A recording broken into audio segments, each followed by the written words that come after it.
IndyCar is one of the most historic racing categories in the world, yet if you ask anyone in the street to name an IndyCar driver, they'd probably just say, what the f is an IndyCar? The drama of IndyCar in the 90s, and the overwhelming growth of F1 in the 2000s, has resulted in the average person assuming that an open-wheeled race car is a Formula 1 car. This has been made substantially worse recently, with the rise of F1's Netflix series Drive to Survive, and a growingly potent media presence. Honestly, ask most teenage girls who Lando Norris is, and you'd get an answer immediately. Scott Dixon on the other hand, and they'd just look at you with absolutely no clue. And if you ask who Stingray Robb is, they'd probably assume you were an avid deep-sea diver. The Indy 500 is the largest in-person sporting event in the world, garnering around 300,000 spectators when the race takes place in May, with millions of people watching on television around the world. Yet, barring this, not many people have the slightest clue about what goes on in the remainder of the season.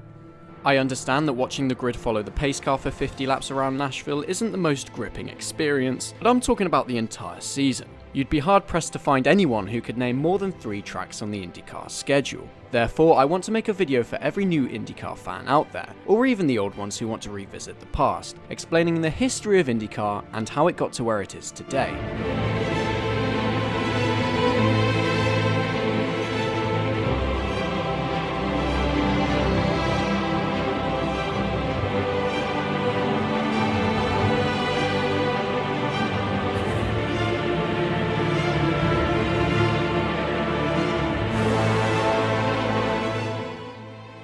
Motorsport began in the 1890s, more or less the minute that automobile production began. The first official races began here in Europe, when German and French mechanics decided to test their machines against each other, calling it a Grand Prix, which is French for Grand Prize. These races didn't really have any rules, it was more of a reliability test to see which car could go the longest. There wasn't really even a specified track. The drivers could pretty much go wherever they wanted, which is something that would inspire Devlin DeFrancesco over a century later. America heard about this and thought, hell yeah, and held the Chicago to Evanston race in 1895.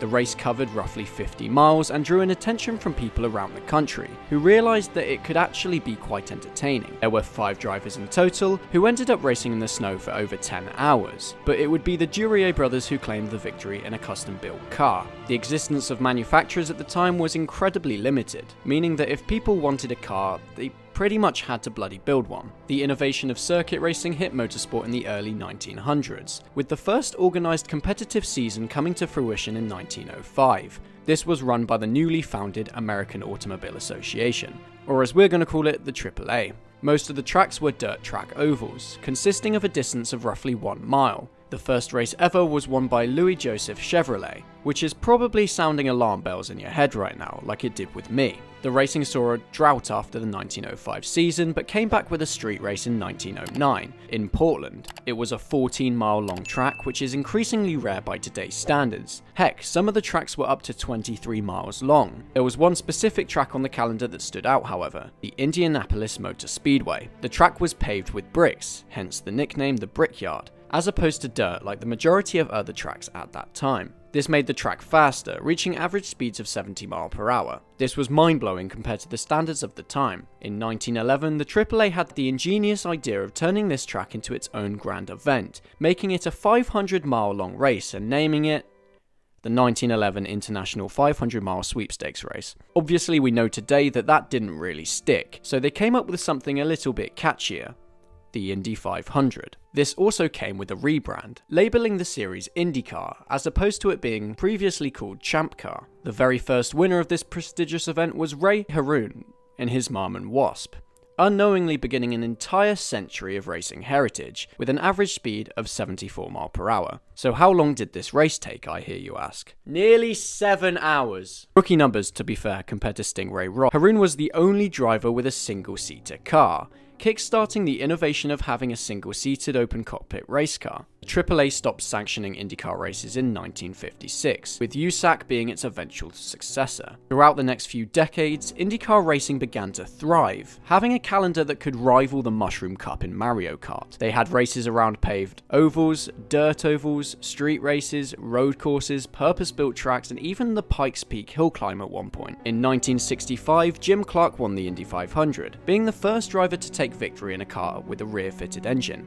This was beneficial because it allowed the car to be closer to the ground, making it substantially faster around a paved oval. Dirt ovals, on the other hand, made rear-engine cars too unstable due to the uneven weight distribution. Therefore, USAC made the call to remove all dirt tracks off the calendar in 1970, in order to maintain a consistent car build over the course of a season. The interesting part of this story is the fact that the drivers who loved the dirt racing ended up forming their own championship, which would evolve into what we know today as Sprint Car. In 1979, more drama would occur when teams disagreed with the way that USAC ran the championship, concerning driver safety, etc. This prompted the concerned teams to go their own separate way and form CART, which went down as the second time that the grid had split. CART admittedly ended up being the objectively better ran series, with more consistent rules, better organisation, and a more efficient calendar. However, IndyCar still owned the Indy 500, meaning that there were two different series that were both in the eye of the public. This ended up causing issues where some kart cars didn't meet the specified rules for the Indy 500,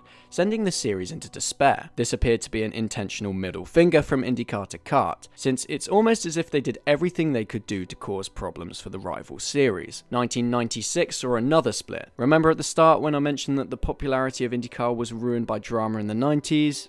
Yeah. Tony George trademarked the term IndyCar and announced that in 1996 it would be rebranded as the Indy Racing League, or IRL. The IRL would end up succeeding USAC with the ownership of the Indy 500. This threw a spanner in the works since, despite being completely different championships, the CART and IRL grids were now pitched against each other at the Indy 500, with points counting towards both series. Tony George didn't want to make this too easy for CART, however, stating that there must be 25 IRL teams and 8 CART teams. This was preposterous to say the least, with CART outright refusing and making their own race, the US 500 in Michigan, which was held on the exact same date and at the exact same time as the Indy 500. This didn't go so well, however, since the majority of the grid crashed before making it to the first corner. IRL wasn't having a great time of things either, struggling to sell tickets for the Indy 500 for the first time, well, in history. The split of the two categories slashed the viewership of IndyCar racing as a whole, a situation so bad that we're still facing the ramifications of it to this day. CART declared bankruptcy in the early 2000s and rebranded as Champ Car, which would as no surprise struggle to get the ball rolling. Therefore, in 2008, both series made the obvious decision to remerge back into the IndyCar series. God, there was so much drama for nothing. In fact, the only thing that came out of it was losing a massive chunk of its popularity. Today, the series is still rebuilding and patching up the massive hole that the drama left on the series. However, not everything is a sight for sore eyes. IndyCar has evolved today into having some of the greatest wheel-to-wheel racing in the 21st century, and its viewership is constantly growing.